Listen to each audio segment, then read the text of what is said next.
Did being in the PJs and then the DEA, how did that affect your family? Uh,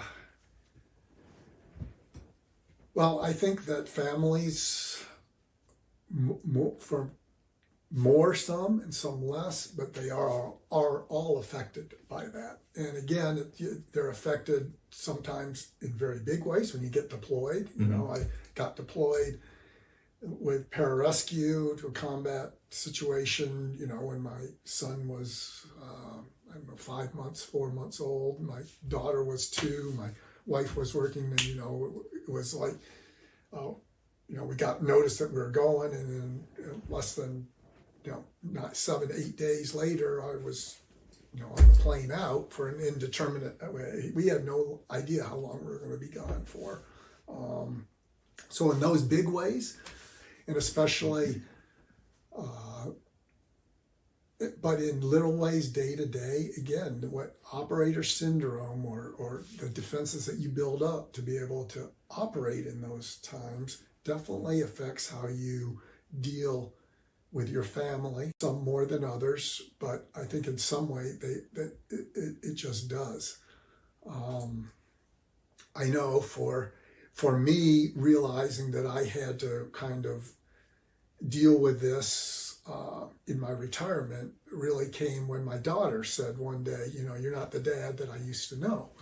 And that broke through everything. I knew something, I wasn't, just things just were kind of discombobulated for me.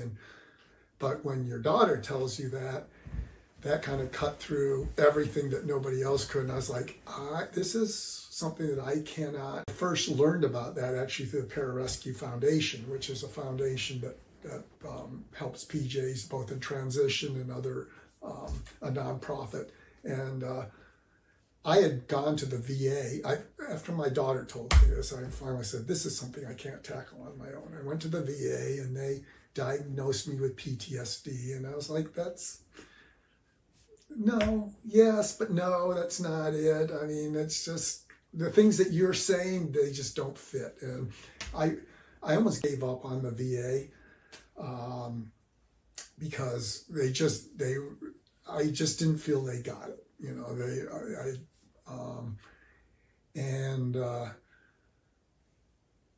and then I went to a Pararescue Foundation. Actually, it was a backcountry ski expedition or whatever, and they talked about it and they described it and they gave us the article. And I just remember it was like a light went on. I was like, that's it. That's it. Everything they described. And I went back to the VA and they'd never heard of it, which was kind of very quizzical to me because they should have been on the forefront. And it's very different. PTSD can be a part of it, but it's something different. And all the things that I was feeling, experiencing. And so that's when I realized that I needed help to get through this. And I went back to the VA, and long and short, they gave me some, you know, I refused to give up because I was just like, no, I'm not going to let my daughter down. That's, you know, I can't do that. So I'm going to take this road. I'm going to take it to the end of the road, no matter where it leads, but I'm not going to get off this road, and I'm going to ask for help, even though it's kind of contrary to my natural, you know, things. That's the hardest thing to do, is ask for help, really. Yeah. So, yeah, it's a road, but, you know, as I said, it's not